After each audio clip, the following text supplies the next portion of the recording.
On First at 9 this Friday, the 10th of October 2025.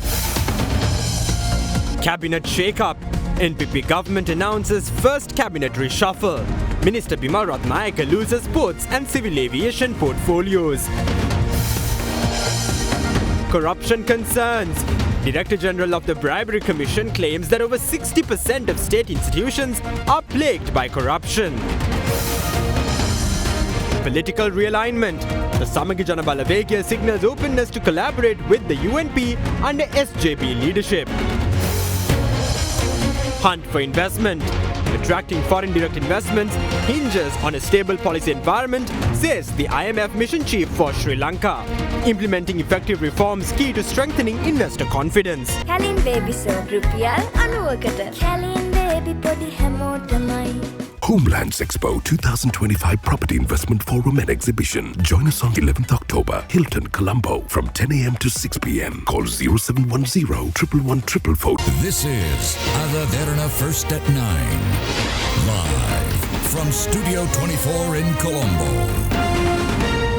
Good evening and welcome to Derana First at 9. I'm Aditya Singh joining you live with the latest in Sri Lanka and around the world. Brought to you by the only Sri Lankan media network to rise to the pinnacle across all media platforms, recognized as the best by every survey and beloved by the people. Now, in your top story tonight, the NPP government implemented its first cabinet reshuffle today. Notably, Minister Bimal Ratnayaka lost the portfolios of ports and civil aviation and will now be the Minister of Transport, Highways and Urban Development. Meanwhile, 5 MPs received appointments as new deputy ministers. The NPP government announced its first cabinet reshuffle today with a view to expediting development goals in line with the 2026 budget.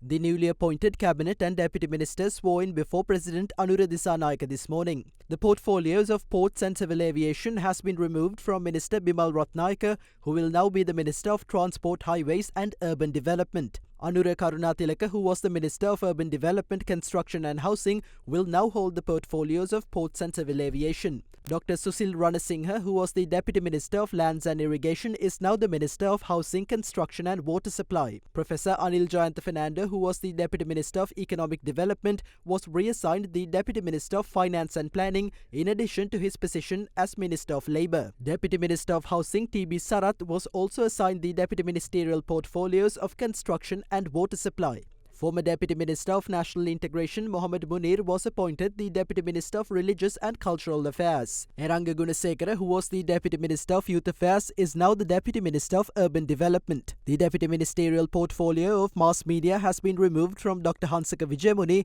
who will now only be the Deputy Minister of Health. Meanwhile, 5 MPs received appointments as new Deputy Ministers. Accordingly, Aravinda Senarath Vitarana was appointed the Deputy Minister of Lands and Irrigation, Dinindu Saman Kumara, the Deputy Minister of Youth Affairs, Nishantha Jayavira, the Deputy Minister of Economic Development, Dr. Kaushalya Aryaratne, the Deputy Minister of Mass Media, and M. Arkham, the Deputy Minister of Energy. Subsequently, newly appointed Minister of Ports and Civil Aviation Anura Karunatilaka officially assumed the duties of his new portfolio, with former Ports and Civil Aviation Minister Bimal Ratnayaka in attendance. Subsequently, newly appointed Minister of Urban Development Bimal Ratnayaka and Deputy Minister Eranga Gunasekara arrived at the Minister of Urban Development to officially assume their duties. In the meantime, former Secretary to the Minister of Transport, Highways, Ports and Civil Aviation Senior Professor Kapila Pereira was appointed the Secretary to the Minister of Transport, Highways and Urban Development.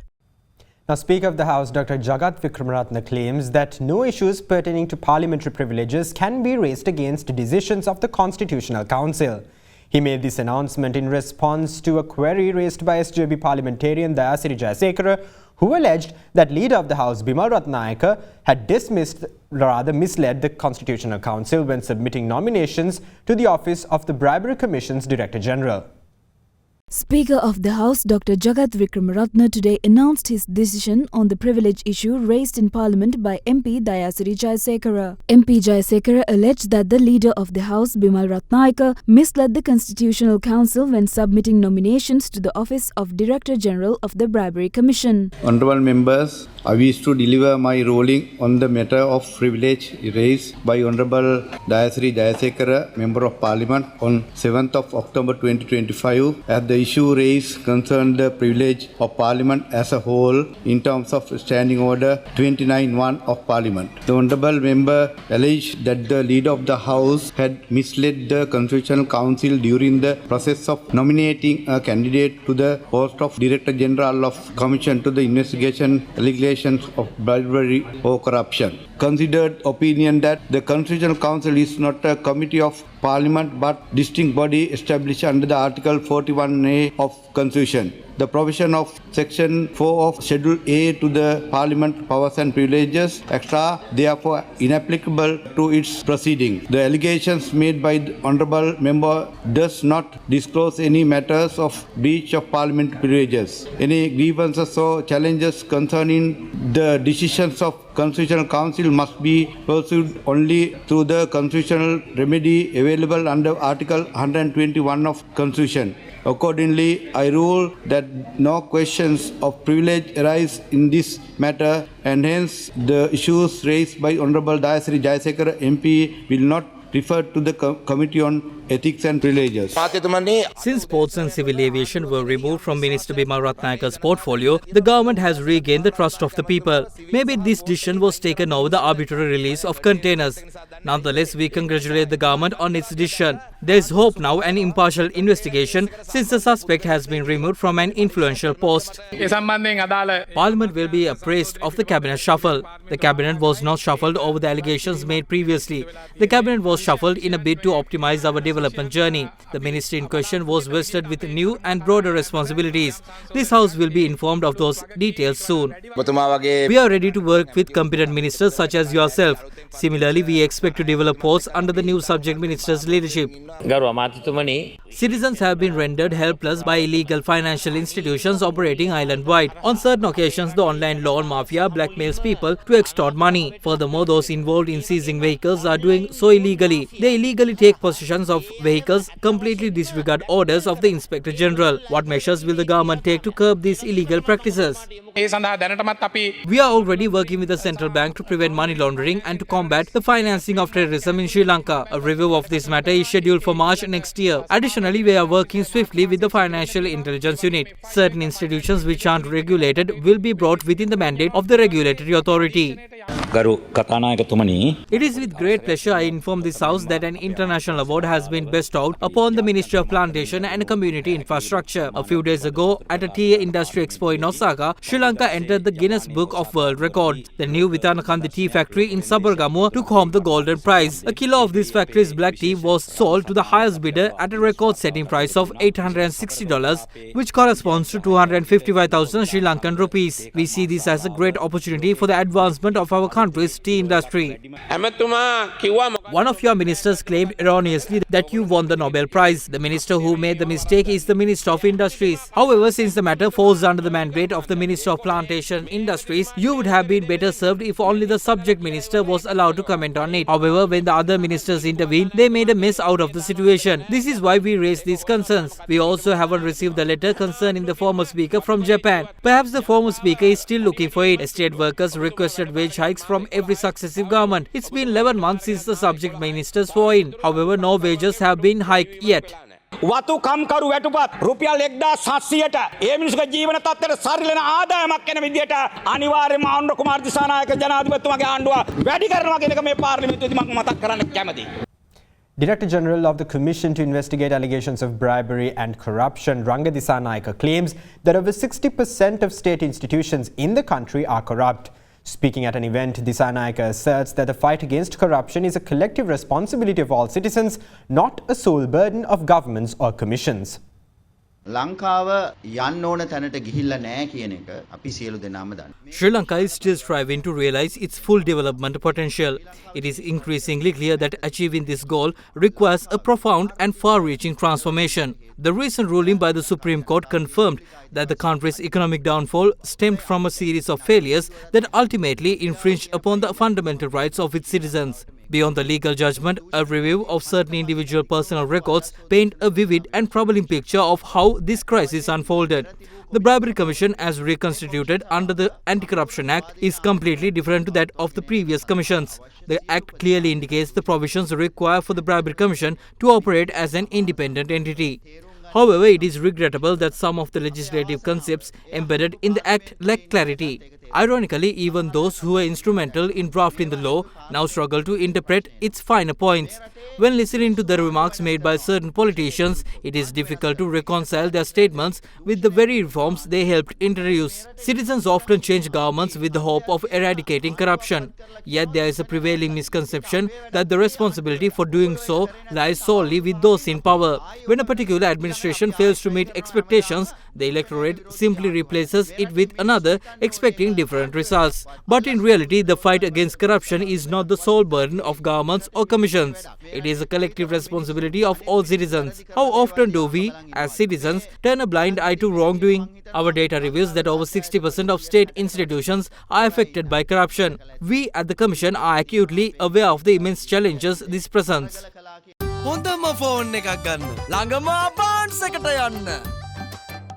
The World Education Fair 2025 entrance free. Register now. Minister of Public Security Anand Vijaypala asserts that a new national initiative geared towards the eradication of narcotics and organised crime will be launched on the 30th of October under the President's direct supervision. Meanwhile, addressing a ceremony in Kalathura today, the Inspector General of Police Priyantha Veerasuriya revealed that a minor has been arrested under suspicion of using narcotics.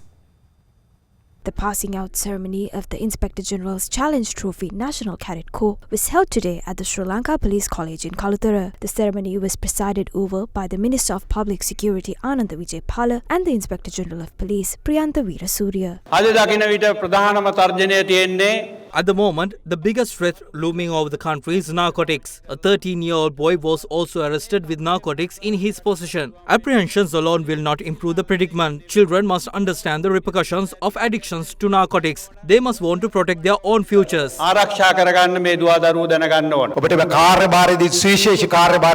great responsibility is vested upon these officer cadets. We will take measures to apprehend drug traffickers and eradicate the use of narcotics from Sri Lanka. A new national initiative will be launched on the 30th of October at the Sugatadasa Indoor Stadium, geared towards shifting the proliferations of narcotics. These measures are taken in a bid to protect children's future. No matter what challenges or insults are hurled at us, we will not take a step back. We will take up the responsibility of eradicating narcotics and organised crime from society. Our goal is to build a thriving nation, a beautiful life for all of you. Prime Minister Dr. Harani Amarasuri emphasises that a child's success should not be measured solely by their performance in examinations. She made this statement while speaking at the inauguration of the Sri Lanka Skills Expo 2025 held today. Meanwhile, Minister of Industry and Entrepreneurship Development Sunil Hadunethi echoed similar sentiments, stating that students should be encouraged to pursue entrepreneurial opportunities and added that fostering a nationwide frenzy of entrepreneurship is essential for overcoming current economic challenges. The inauguration of the Sri Lanka Skills Expo 2025, jointly organised by the Industry Sector Skills Councils and the Ministry of Education, Higher Education and Vocational Education, was held at the Temple Trees today. The ceremony was chaired by Prime Minister Dr. Harani Amarasuriya.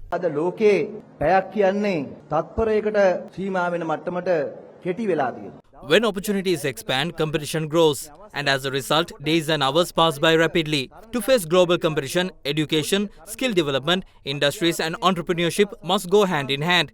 With the educational reforms taking place next year, innovation and entrepreneurship will be included in the school syllabus. Many students come to the Ministry of Industries to complete their internship at the end of their university studies. They only seek the certificate at the end of the internship. Even though they complete their 6-month training, they don't pass out with a professional level understanding. This internship must be introduced in the first year, not the final. Students must be given true entrepreneurial experience within the corporate sector. They must be exposed to the board of directors. We have commenced entrepreneurship circles for advanced level students. A student's opportunity to engage in business must not be left till they finish their studies.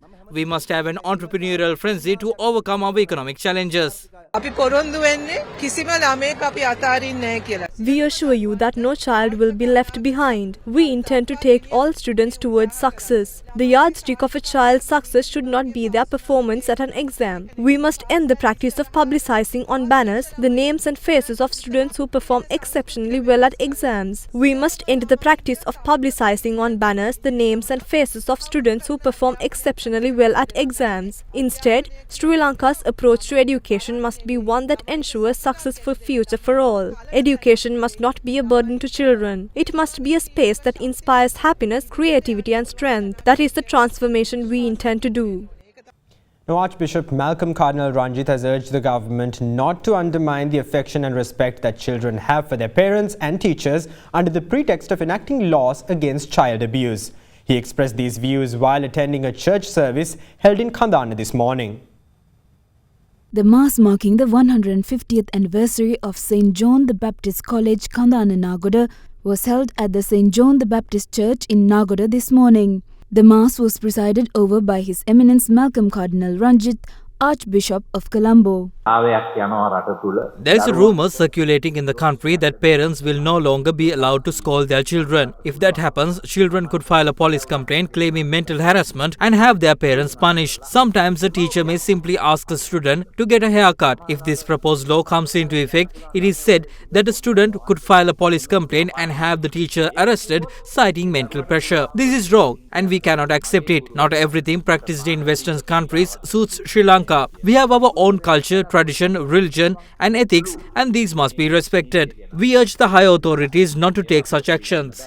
Do not destroy the love and respect children have for their parents and teachers. Do not restrict it through unnecessary laws. Do we need more problems than we already have? What we expect from the government is to resolve existing issues, not create new ones. We do not have to follow everything the Western world says. That is not education. We have our own culture, civility and religion. The Western world no longer believes in religion. They have deviated into a culture that tries to justify every wrongdoing. We do not need that here. We have religious values and traditions that stem from the teachings of Buddhism, Hinduism, Islam and Christianity in our country. I urge the authorities to follow and uphold those values.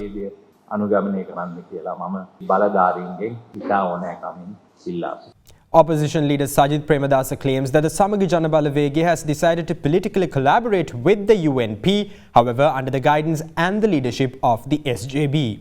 According to Premadasa, the decision comes off the back of unanimous decisions reached during yesterday's working committee meeting and two management committee meetings held previously. During today's working committee meeting as well as in several management committee meetings held previously, we have unanimously decided that the Samagi Jana Balawege would collaborate politically with the United National Party under SJB's leadership and guidance. This is a unanimous party decision. We intend to address and resolve the issues concerning the public through practical, people-friendly and progressive solutions. We look forward to move ahead together with the UNP under the guidance of the SJB while preserving our separate identities. The Colombo High Court today took up a case filed by the Attorney General under the Public Property Act against former ministers Mahinda Anandalutgamage, Nalin Fernando and former Sports Ministry Secretary, retired Major General Nandana Mallavarachi. At the hearing, the Colombo High Court ordered Defence Counsel to submit preliminary objections on the matter by the 21st of November. Meanwhile, the case against former Inspector General of Police Deshamandu Tennakon and other suspects filed over the fatal shooting in Valigama was refixed for the 17th of December.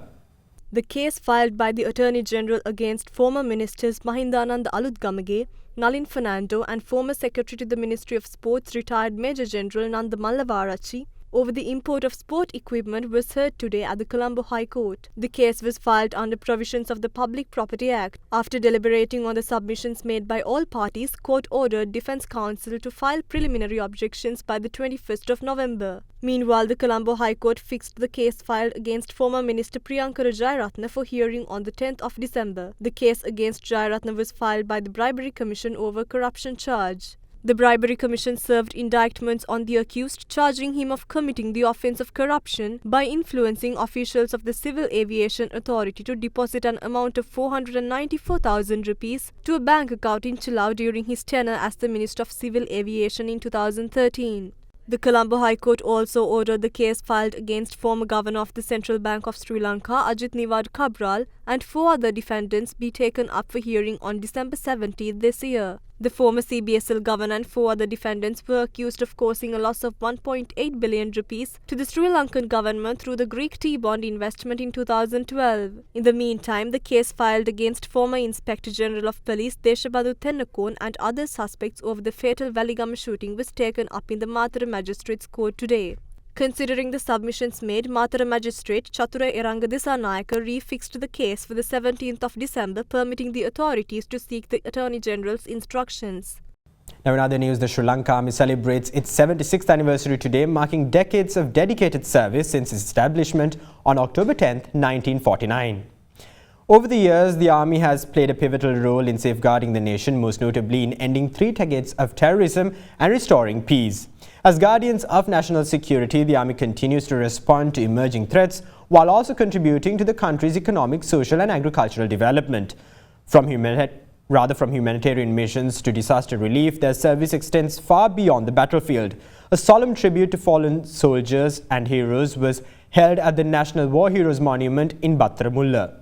The official awards parade took place this morning at the Sri Lanka Infantry Regimental Headquarters in Panagoda, presided over by Army Commander Lieutenant General Lasantha Rodrigo. 6 soldiers were honoured with medals of valour for their life-saving efforts during recent natural disasters. In a major recognition of service, 7,979 officers and non-commissioned officers were promoted in line with the anniversary celebrations.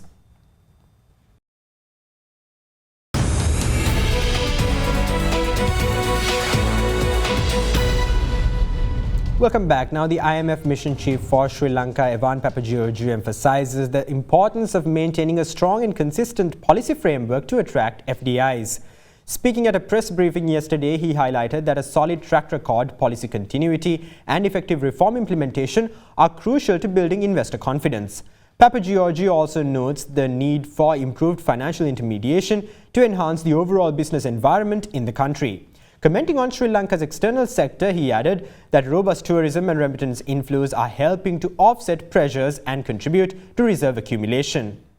How concerned are you about the level of foreign direct investments into Sri Lanka, which remain persistently low compared to our regional peers? Attracting FDI requires demonstrating a track record of good macroeconomic policies and beyond. Obviously, having macroeconomic stability like now, having policy continuity and a good economic policy like now, policy predictability and sound reform implementation are all very, very important. These are things that we have stressed as a principle in our discussions with the government and all stakeholders. In addition to that, the strong economic recovery that Sri Lanka is undergoing now, progress on the debt restructuring that is taking place, and the authorities' commitment to our program and to the broad reform agenda that they have set forward, all send positive signals to investors. And so that's very important. Policy continuity is still being communicated. Now, beyond macroeconomic stability, there should be better intermediation for the business environment to reflect the same principle, to attract and retain foreign investment. Alongside of that, I would say domestic policies are very important, particularly with respect to labor markets, the labor market competitiveness and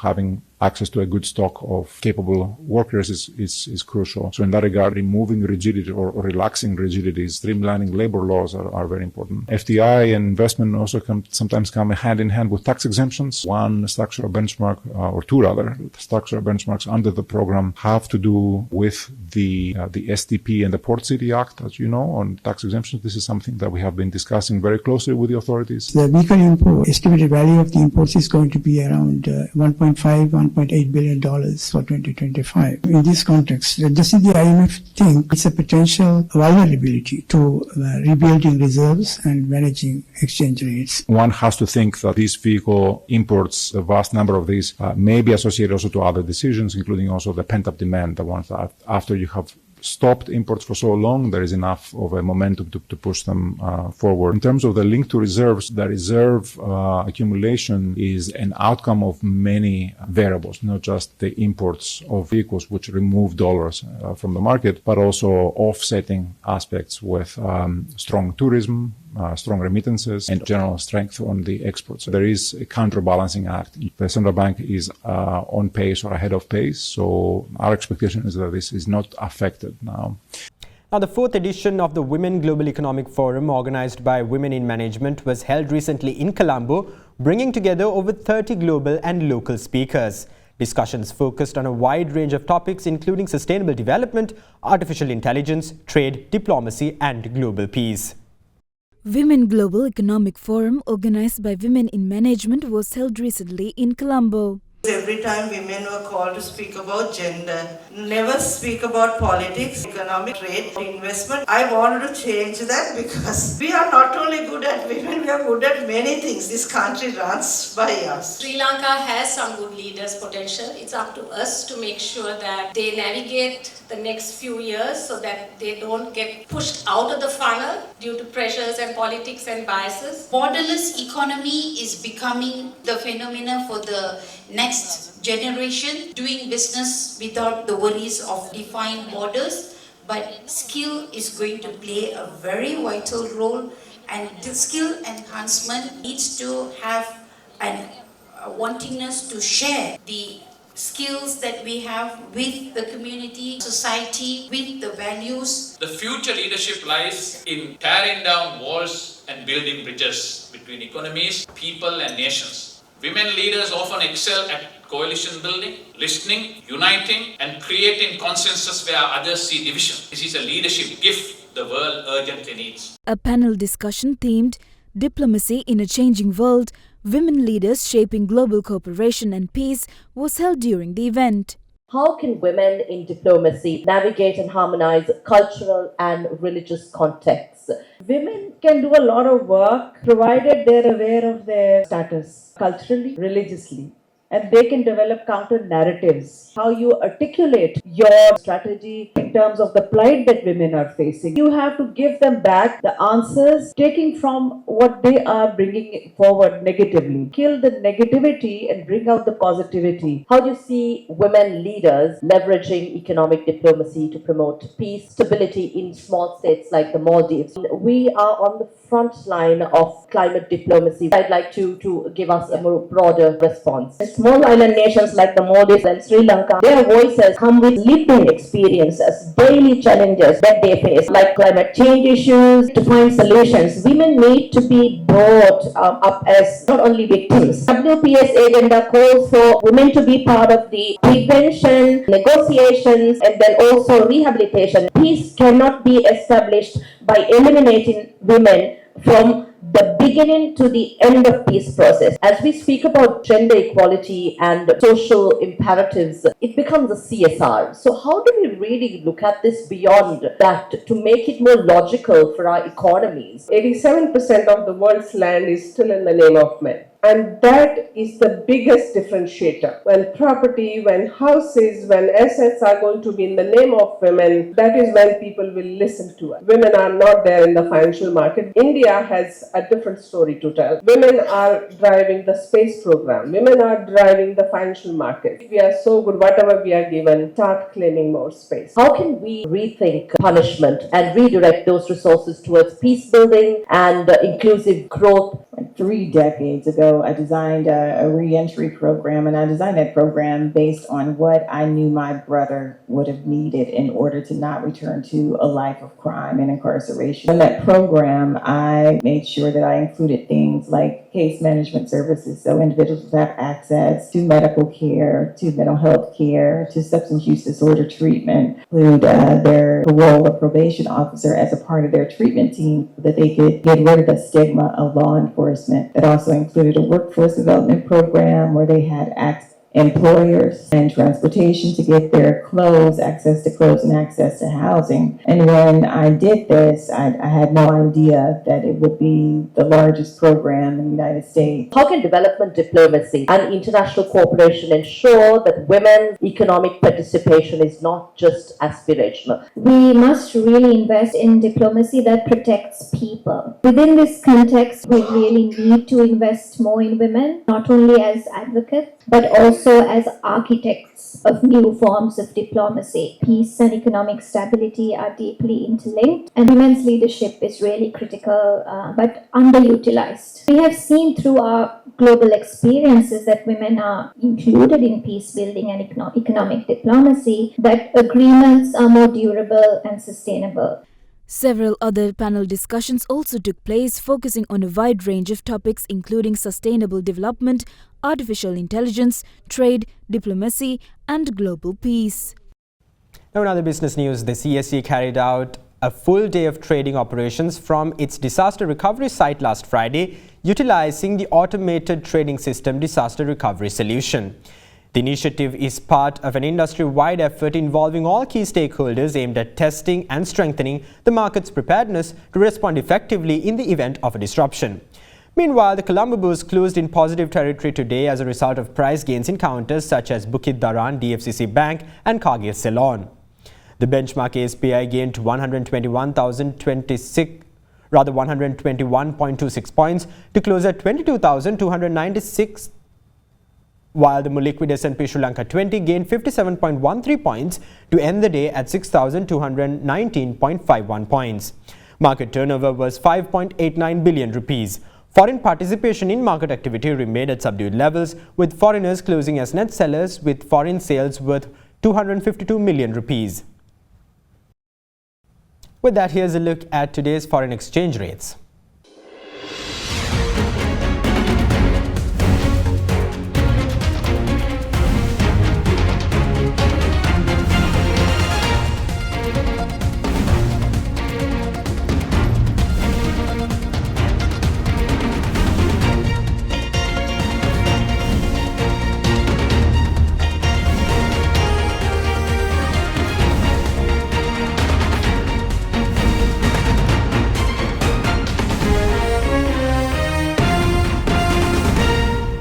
For your world news, join us on the other side of the short commercial break. Stay with us.